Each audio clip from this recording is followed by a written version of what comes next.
can't tell the universe that you want to go up, but you're looking down, right? You have to force yourself to look up and to say, hey, I'm going to take this risk. And, you know, I know that it's not going to be easy. Nothing in life that is really worth it is easy. And when somebody told me that, I was like, yeah, that's cliche. But honestly, like, that's the it's truth. not. Like, and I remember there's another cliche. If it was easy, everyone would do it. And I used to be like, oh, yeah, whatever. But no, seriously, like, and that's why everyone's not doing what you and I are doing or what other independent entrepreneurs are doing, because it's not easy.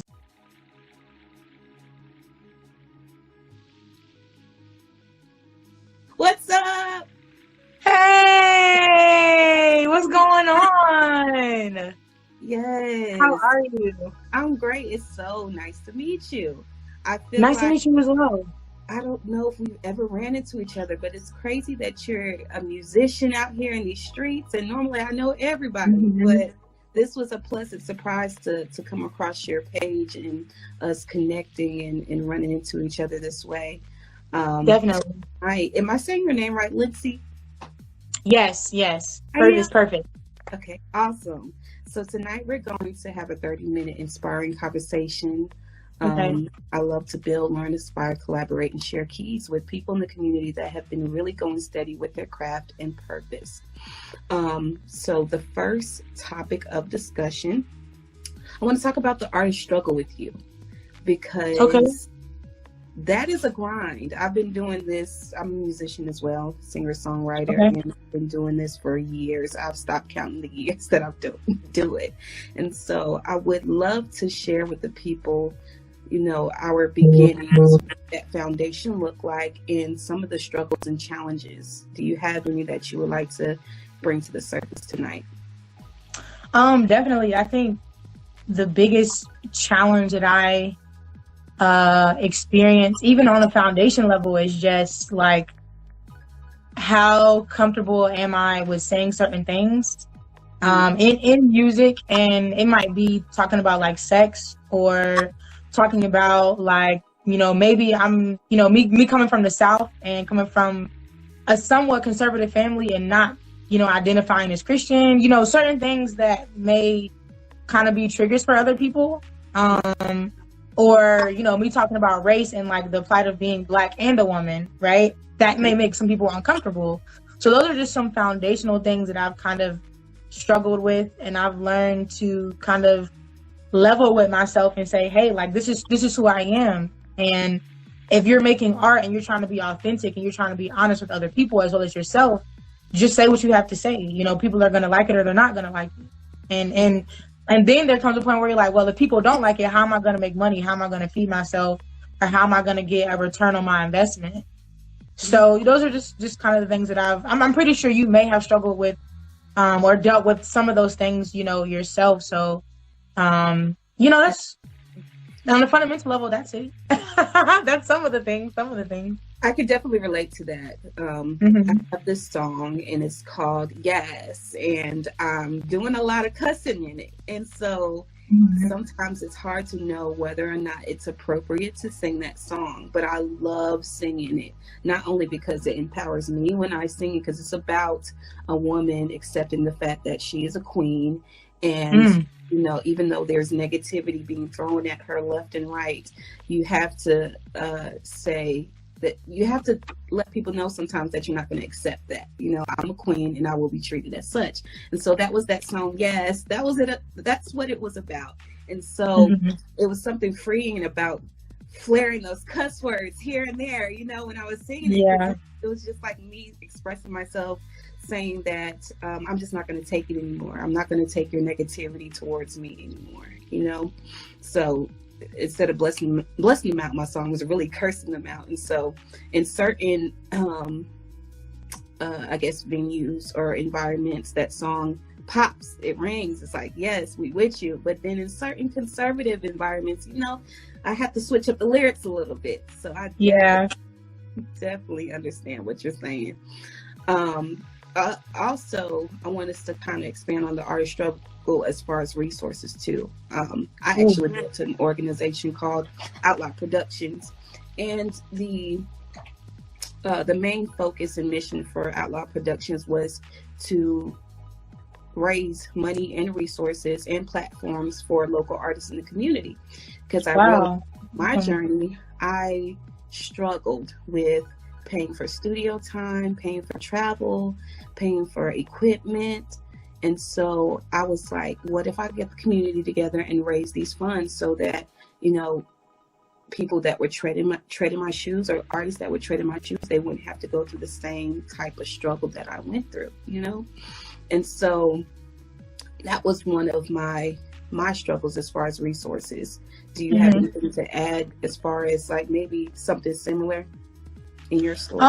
Definitely. I mean, I think that one of the most frustrating things, even if you are a bigger artist or a middle level artist, even in terms of like being in the actual like Hollywood music industry, is that money talks, right? So and I hope I'm not coming off like arrogant or negative when I say this, but it just seems like from what I see on social media and what I see on TV, that there are people who are super talented, you know, super talented, super authentic, and you can just tell that they're meant to do this, right?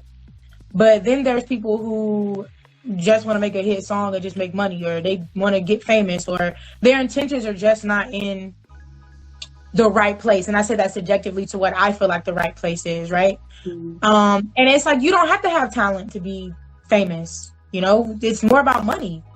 Yeah. You know, I can make, you know, a horrible song and it can be, you know, half effort, you know, 20% effort. And if I pay you $1,000, you'll produce that, and I can pay, you know, I can throw another $5,000 out there to get like a B-list celebrity to promote it on their Instagram. Next thing you know, I'm on Billboard #1, you know, and I hate when people say it doesn't happen like that, but it does happen like that. It has happened like that over and over and over again, right? So it's like, it's just sad that money talks more than art talks, right? It's like a unwritten rule, an unwritten like social law, because people, you know, want money. You know, the fact that you can pay someone to promote something they don't believe in, that speaks volumes. Right. So where the music industry is right now. And there's a book, I don't know if you have read it, but even if you're not trying to be an artist, if you're trying to be a manager or anything, you should definitely read it. It's called How to Make It in the New Music Business by Ari Hurstan. And he gives you like a lot of logical tips to use as anybody trying to work in the music field.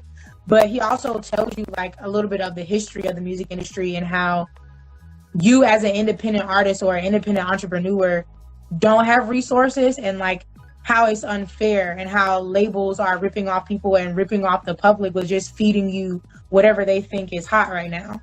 And it's coming from someone who really believes that words have power and that art really moves people is kind of disgusting to me. You know, and I speak about that a lot. I'm very avid about, you know, saying how I want independent artists to really rise, and not just me, but everyone, independent entrepreneurs, to really rise and to really take off. Not social media influencers, you know what I'm saying? Not I'm trying to get 1,000 likes. I know there's influencers who are really down for cause and stuff, but not trying to be famous and look good on Instagram.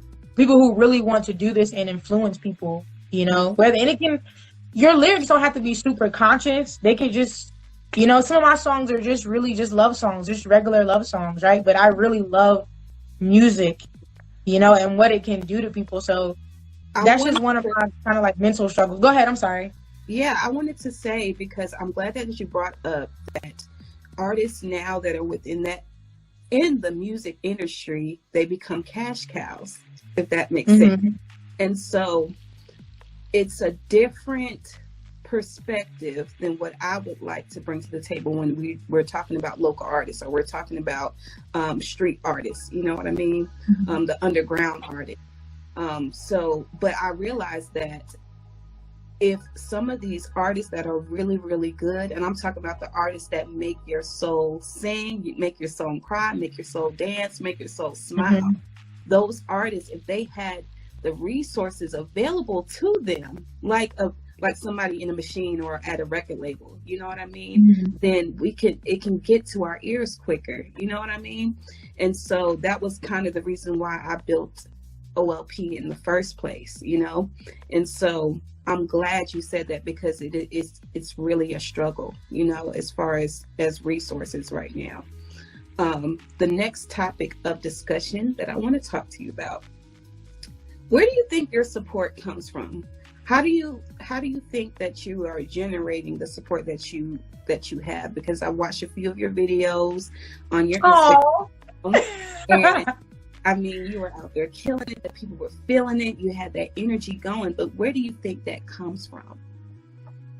I honestly think that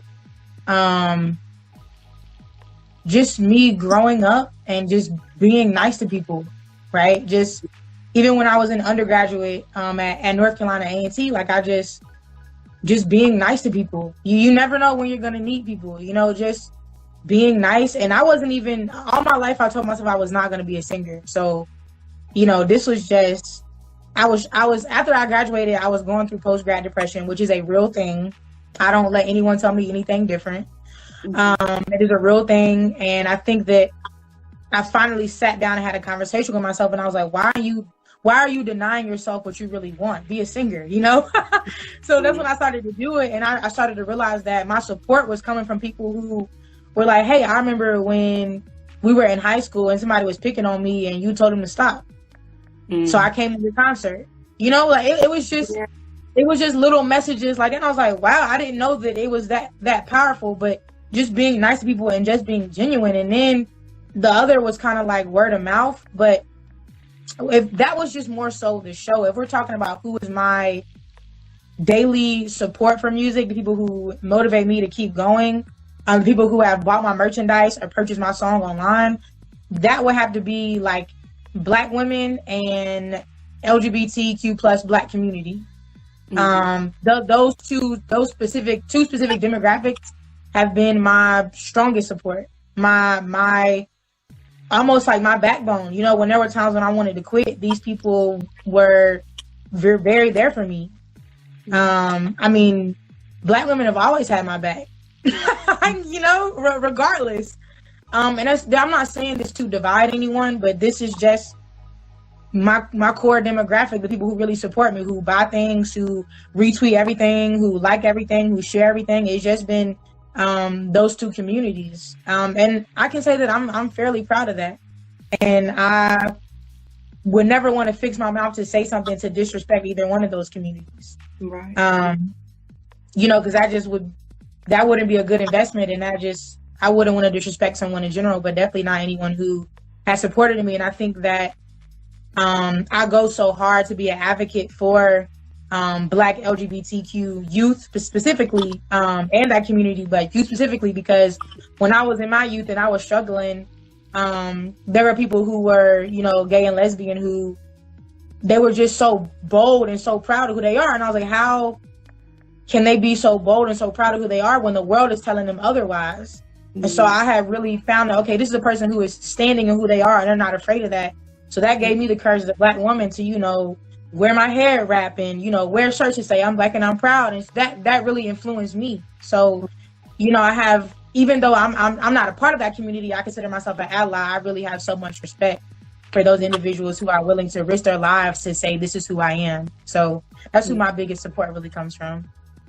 You know what? I hope I answered your question, because sometimes I go off on tangents and y'all don't. You know what? When I ask questions and people have a lot to say, that's I'm here listening, because I literally ask questions that I really want to have some insight on, you know.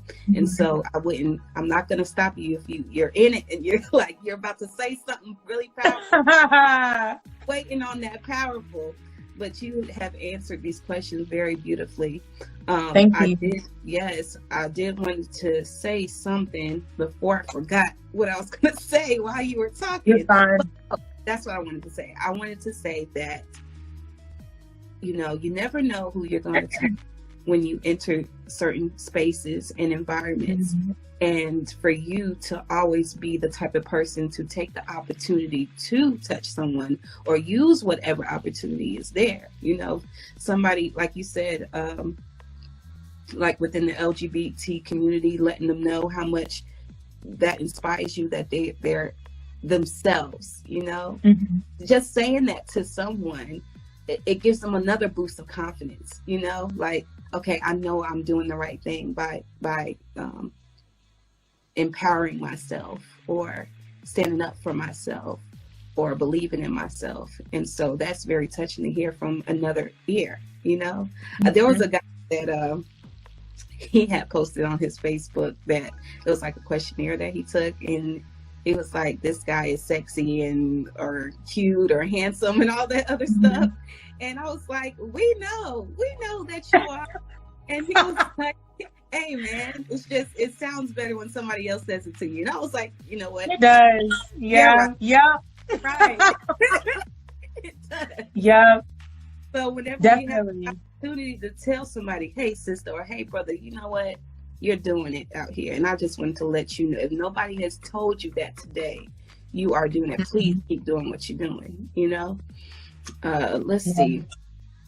Relax when needed and turning it off. I saw that you had took a day, because when I looked at your page, I'm like, oh, she be grinding. And then grinding. Really? Okay, thank you. Grind back in the day, because it was like almost every other post. You're at a show, you got a sold out show here and all this. And when I saw that, you know, you said I took the time out to relax today, I was like, you know, like sometimes I really need that, because I'm an organizer and I'm doing a lot of things. I do Bliss Talk, I do the OLP, Out Loud Productions thing, and I work full time as well. And so I wanted to kind of talk to you about why that relaxation was important to you and for you at that time when you took that time off. I'm always on go, and sometimes it's not my body, it's my mind. And that's the hardest thing for me to calm down is my mental. And I really, like, the people around me, they made me take that time, and that's just me being honest, because I will go and go and go, and then I'll have mood swings because I'm so stressed and anxious all the time. And so it really was the people around me holding me accountable to take care of my mental and emotional health. Mm-hmm. And I think between planning the show, because the show was in January, and my anxiety from January 1st to January 31st, which was the day of the show, was always on 10. Mm-hmm. And so after that, I just really, I still couldn't see what I accomplished, right? So the show maximum was actually 50, but we ended up with 114 people. Mm. And so, you know, my friend was like, look what you did. Look what you accomplished. You said you were going to do something and you did it, but I still couldn't. My mind was, okay, what's next? What are we going to, like, I still couldn't take that time to appreciate what I had accomplished. And I feel like I get so caught up in trying to stay humble that I don't pat myself on the back and just take a day and say, look, I'm not doing anything. I'm relaxing. And my friend was like, look, like, you can't keep doing this to yourself, right? Because you're a small artist right now, but the bigger you get, like, this is why people end up becoming alcoholics or, you know, becoming addicted to drugs, because they don't take that time, you know, to sit and relax. And I understand that it's hard, and I can imagine that you understand that too. You're working full time, you're an organizer, and you're trying to help other people organize, you know, with their own careers. And so just, you really have to have people who hold you accountable. And me, because I know that I don't think that I have worked up the strength, and I'm working on it, to tell myself, look, stop. Like, it's okay to not do something. And at the beginning of the coronavirus, I really had to log out of social media, because social media will make you feel like you have to grind every single day. Like, you know, why didn't you have 3 months of savings saved up just in case? Or why didn't you have like another, you know, outlet of income from online or doing stuff virtual? Like, no, you don't have to get up and try to find a get rich quick scheme or do something online. You can relax. Yeah. Like you don't have to get caught up in that. So that was another reason why I was like, you know what, I gotta log off, because it is okay for me to do nothing today. That's like, exactly it is okay. with the beginning of the Corona thing, because I was so used to getting off of work and probably having a show or probably having to be at an event or something like that. And I was so happy that I did not have those obligations. Yes. A couple of days, I was like, wow, what am I going to do with all of this time? Like, what am I going to do? I'm going to sit on this couch. That's what I'm doing. I'm going to play games with my friends. I'm going to enjoy my family. You know what I mean? And I definitely feel you about the social media thing, because I have this project called I Am Female. I did this back in 2014, I believe. And when I was finished and done, I let the world have it, you know? And the next day I wanted to work on my documentary. The problem was me working on my documentary. Yes. I'll share that with you when we're done, so you can take a look. But the problem was after I put out the project and I'm working on my documentary, I kept getting text messages because I put up the project, right? And so my mind was like so spaced out. I just finished the entire project and my mind was everywhere trying to get the documentary finished, but my phone just keeps going off. Like, and it was good stuff. It was like, congratulations and all that other stuff. And you want to respond. But there's just like a lot going on up here after you've done all that work. And it was a lot of work, honey. When you see the documentary, you know what I'm talking about. It was I'm going to enjoy it. I already know. Yes. And I'm sure you know. Did you put out any albums yet? No, I am actually in the studio right now. And so what I want to do differently with this project is I want to give it the proper push. And so, I don't plan to release it until next year. I've learned that, you know, patience is a virtue, and that the music is on my time. I'm not on any contractual obligations, and good music lasts forever, right? So it doesn't matter what time period it's in, like how the instrumental sounds, if it's really good music and it's really authentic, right? So I'm pushing to release it early to mid of next year. But yeah, I'm taking my time with this one. The last one, I felt like I was really trying to I had written a song a couple of months in advance, but I felt like I was trying to like, okay, I need to record every day. I need to go ahead and push it out and do it. And I didn't do any marketing. And so now that's like good music just sitting there, right? So I'm taking my time. It's no rush. Oh, please take when it's my But I will say that by the end of this pandemic, by the end of this pandemic, I'm trying to come back with a vengeance. You know, like I'm taking my time, but I'm also growing, and I'm trying to rebrand and do some things differently so I can come back and people be like, wow, like that's how you take your time. Like that's why this took so long. So yeah. I can't wait to hear it. I cannot wait. I'm excited.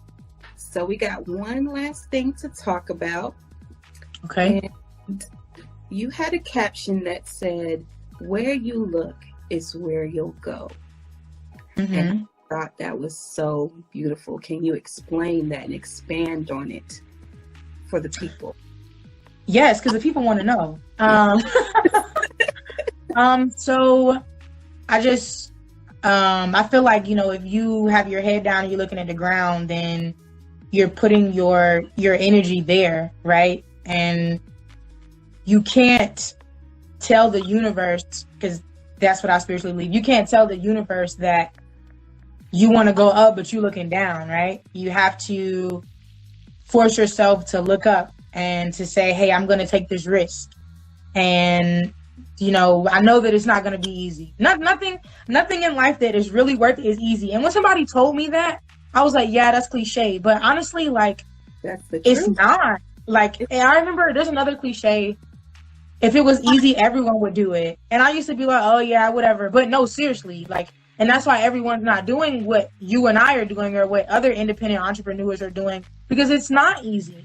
It's not. And people don't know. They get to see the glossy Instagram posts, but they don't get to see the 4 a.m. night. You know what I'm saying? When you got to make multiple phone calls because somebody's not doing their job. You know what I'm saying? Like, they don't get to see that. They don't get to see that. But just where you look, where you put your energy. If you put your energy up and you take that risk, then you you have to get rewarded, you know, in some way. If you look down and you don't believe in yourself, then that's, you know, that's kind of where you'll go, because that's where you're focusing your energy, you know. And I'm not saying that you don't have a right to feel sad when things don't go your way, because that's natural, you know what I'm saying? Take your time and work through that, you know, and acknowledge those emotions and experiences. But I'm trying to look up, you know what I'm saying? I'm trying to go up. I'm trying to go farther. I'm really trying to take this thing seriously and take it to the top. So there's no need for you to have your head down, and also have a group of people that will hold you accountable, that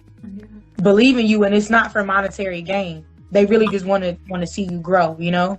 So, because that really helps me too, because my head may be down, you know, my crown may be crooked on that day. So I need someone to say, here, let me adjust your crown for you, and let me give you that push.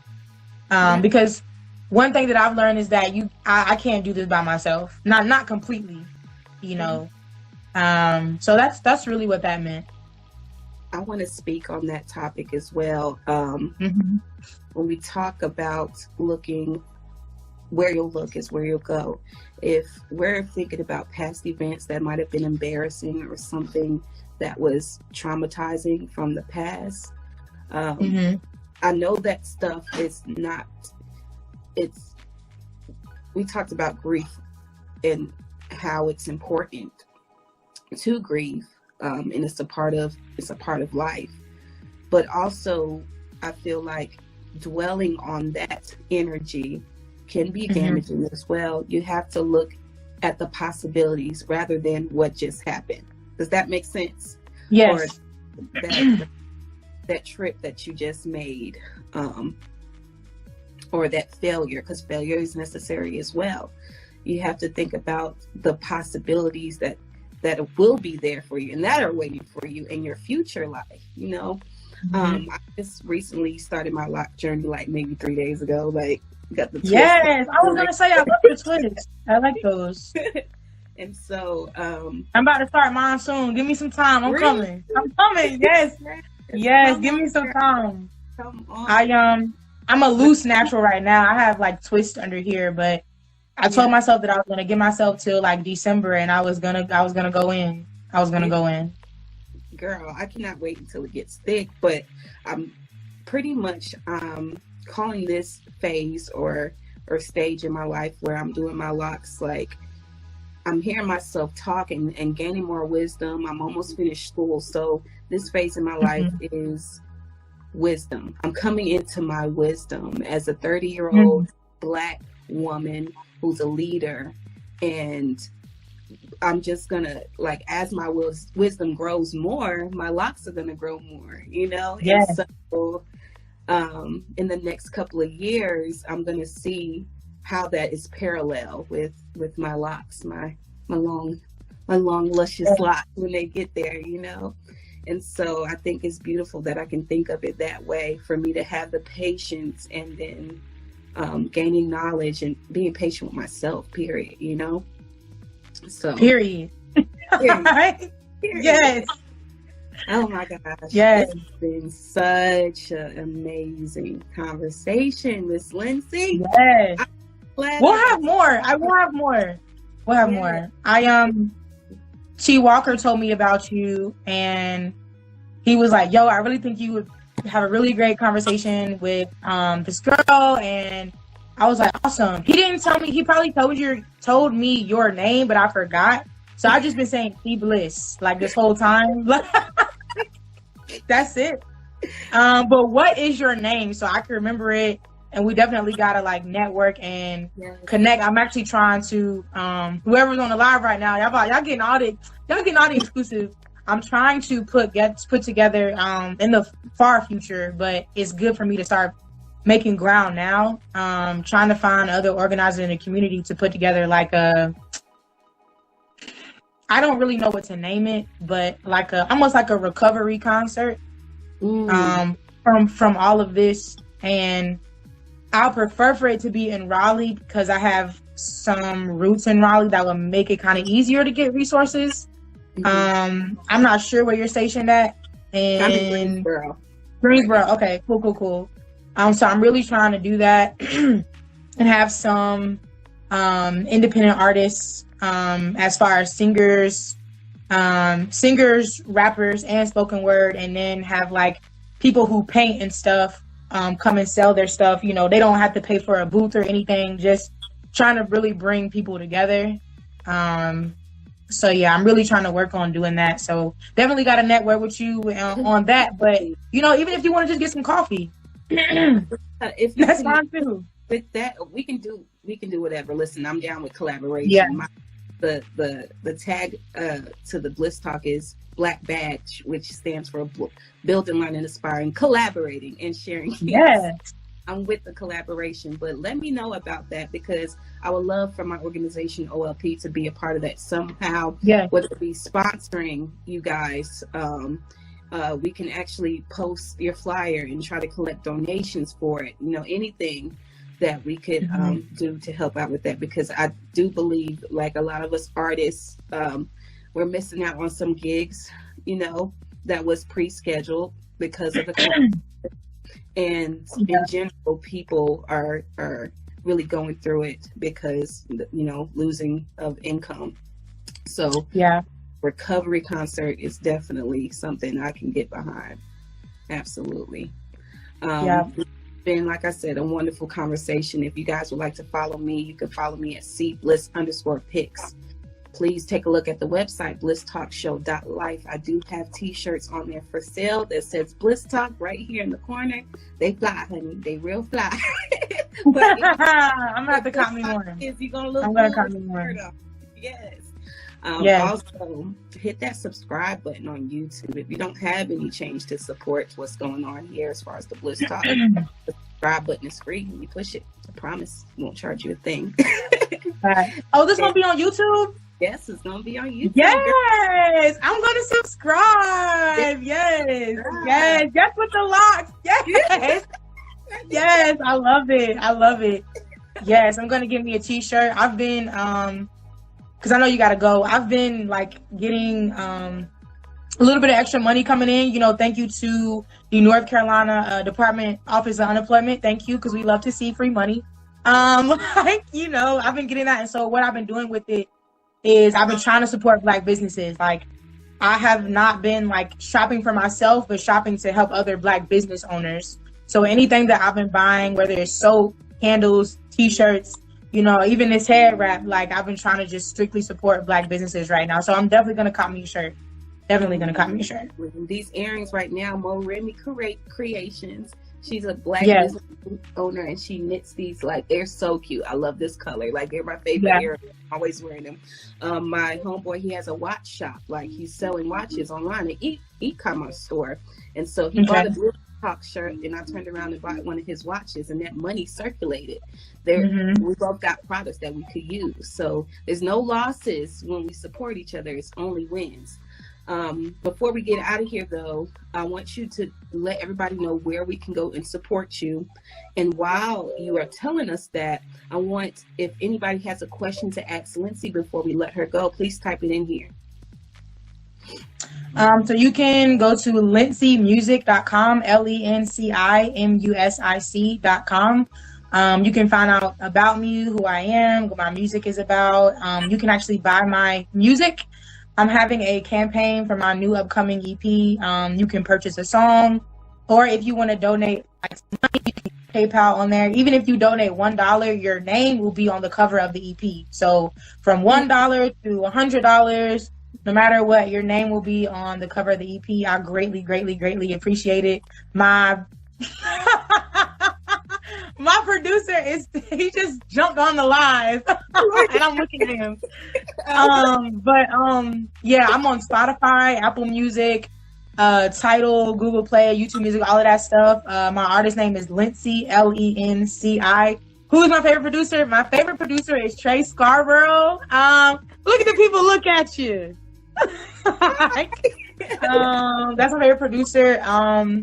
Me and Trey we're coming up on a year, but he's always been good people. He's one of the people in my circle who believe in me and tell me to keep my head up, you know, look up when I'm trying to look down. So I just really appreciate him. LenciMusic.com, Lenci social media, right? Because I can't forget that.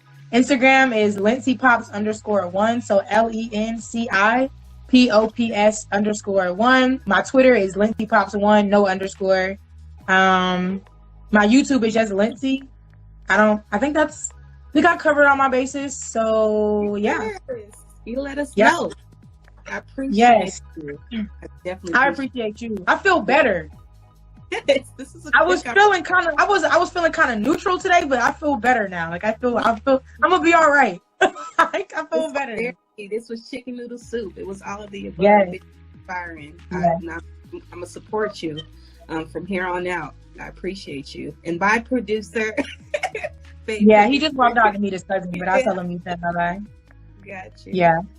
Well, thank you guys for joining Bliss Talk tonight. This has been lovely. Y'all have a great weekend, a safe week as well. Yes. Bye, guys. All right. Bye, everyone. Thanks for having me.